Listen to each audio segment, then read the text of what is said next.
नमस्कार, मैं वंदना अग्रवाल और आप देख रहे हैं राइट इंडिया प्लस। इस वक्त हम मौजूद हैं बाढ़ ग्रसित क्षेत्र विश्वकर्मा कॉलोनी में। जैसा कि आपको पता है 4-5 दिन पानी का काफ़ी प्रकोप यहाँ पर रहा है। लोग त्रस्त हो गए हैं, अपने घर को छोड़कर लोगों को शरण लेनी पड़ी है। जो यहाँ पर दिल्ली सरकार द्वारा टेंट लगाए गए हैं, व्यवस्था की गई है, उसमें लोगों को शरण लेनी पड़ी है। और अब 4-5 दिन के बाद पानी ने उतरना शुरू किया है, लोगों ने वापस अपने घर में प्रस्थान करना शुरू किया है। लेकिन पानी आने के बाद में जो साइड इफेक्ट हैं वो अब देखने को मिल रहे हैं, उससे भी हम आपको अपडेट कराएंगे। फिलहाल यहाँ पर डीएम, एसडीएम और डीसी ने दौरा किया है। उस दौरे के दौरान में उन्होंने बताया कि यहाँ पर अभी पानी जो है 205 पॉइंट कुछ है, अब रात में हो सकता है 206 पॉइंट कुछ, मतलब पानी बढ़ जाएगा। तो लोगों को सख्त हिदायत दी गई है कि अपने घर की दिक्कत के लिए आए ना यहाँ पे। जी।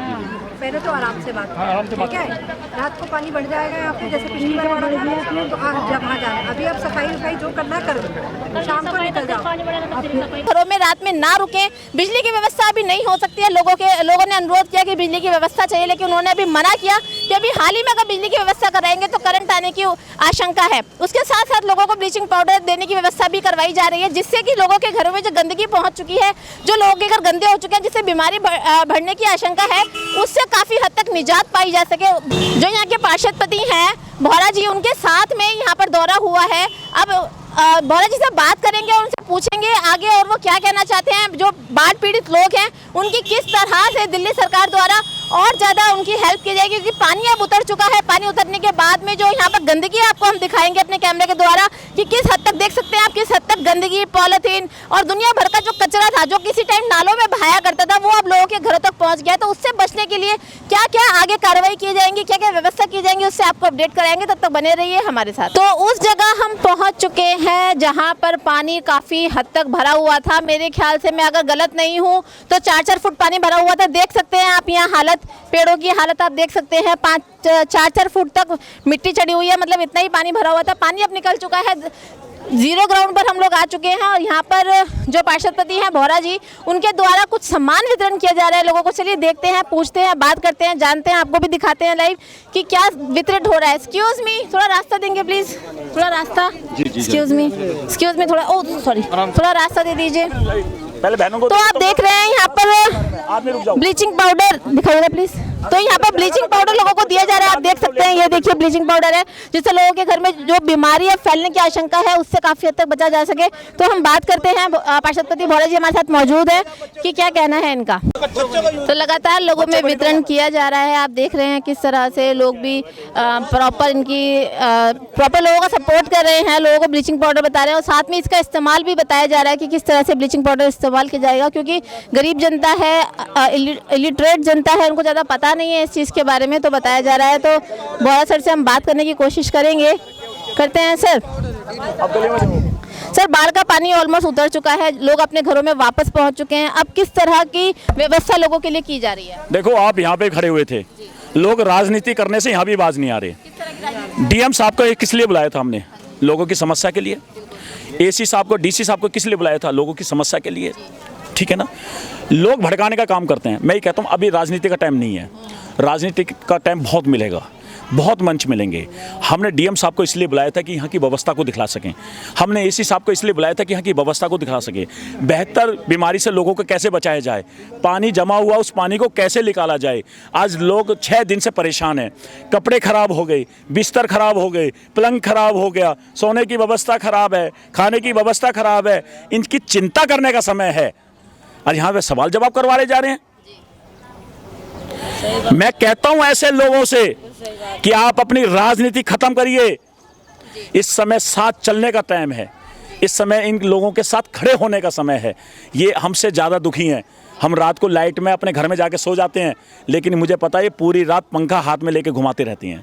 सर, जैसे डीएम मैम ने भी बताया कि यहाँ पर फिर से पानी भरने की आशंका है और लोगों को सख्त हिदायत दी गई है कि रात में अपने घरों में ना रुकें, तो इस पर क्या कहेंगे? देखो, अधिकारी का काम है जनता को बताना, लेकिन जनता भी अपनी जगह एक मजबूर है, क्योंकि उनकी कमाई, लाखों कमाई।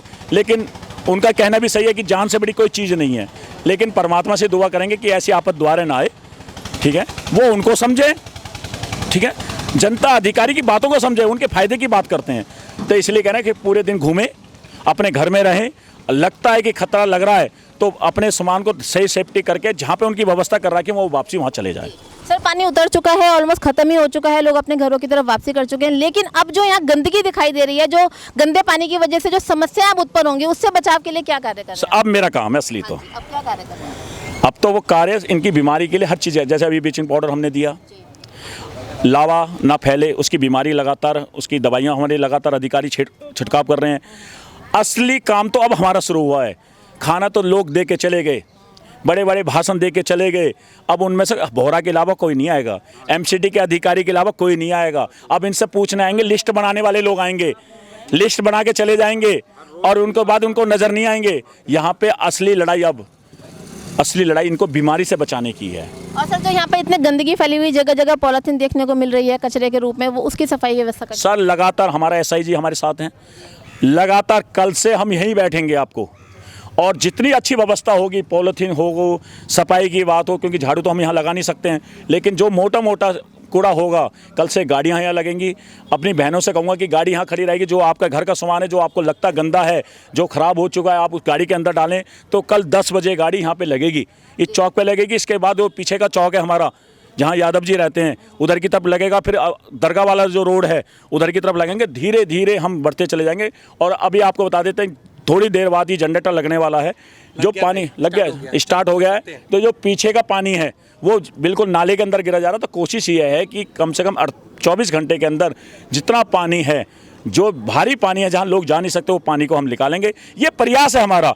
इस समय हमें राजनीति नहीं, लोगों की सेवा करने का काम करना है। सर एक सवाल और आपसे कि जैसे बाढ़ यहाँ पर आई थी तो आप लोगों ने शिविर कैंप लोगों के लिए लगाए थे, खाना वितरित किया था, लेकिन अब लोग अपने घर की तरफ वापसी कर चुके हैं, तो क्या अब वो जो सुविधा आपने दी थी लोगों को, वो बंद हो जाएगी या जारी रहेगी? देखो, मैं तो कहता हूँ, समाज लोगों से कहता हूँ कि अभी सुविधा को रखिए आप, लेकिन एक चीज़ और भी है, जनता को भी थोड़ा समझना पड़ेगा। अगर उनकी गली में कोई राशन बांटने आए तो वो अपने घर के अंदर रहें, तसल्ली से लें।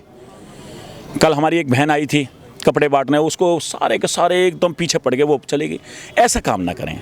ये किसके लिए कर रहे हैं? इन्हीं के लिए तो कर रहे हैं, अपने लिए कर रहे हैं। अपने लिए करने हो तो हम अपने घर में ले जाते हैं। इनके इसलिए कह रहा हूँ कि सब घर में रहें, अपने घर में रह के अपनी कोई समस्या, अब लगातार हम घूमेंगे, लगातार उनके बीच में रहेंगे। यहाँ की निगम पार्षद हेमा बोहरा भी उनके बीच में रहेगी, लगातार हम भी इनके बीच में, दिल्ली सरकार के हैं अधिकारी हमारे हैं, सारे अधिकारी इनके बीच में। कोई भी समस्या है, प्रयास करेंगे उस समस्या को ख़त्म करने के लिए। और पानी के लिए हमने कह दिया है, जहाँ जहाँ पानी की लाइन बिछी पड़ी है दिल्ली सरकार की, और उन्होंने लोगों ने कनेक्शन ले रखा है, तो अभी हम 12 चलाने वाले हैं, तो हो सकता है उनके घर में भी पानी आ जाए।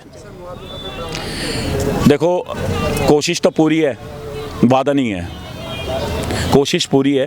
लेकिन सबसे बड़ी चीज़ क्या होती है, आपको बता देता हूँ महेंद्र जी, मुआवजे की बात तो हो जाती है, लेकिन जो उसका अधिकार है उन लोगों को कम मिलता है। बिल्कुल बिल्कुल, आपने बिल्कुल क्लियर बात आपने कहा। जो लोगों को अधिकार है उन लोगों का मिलता है। तो प्रयास हमारे ये रहेगा कि विश्वकर्मा कॉलोनी में हम घर घर सर्वे कराएं, घर घर जाके लोग जाएं, जिसका घर होगा, जो यहाँ का निवासी होगा, हम कोशिश ये करेंगे कि उसको अगर सरकार इस तरह का मुआवजा देगी तो हम सबसे पहले प्रयास रहेगा कि उनके घर तक वो मुआवजा पहुँचे।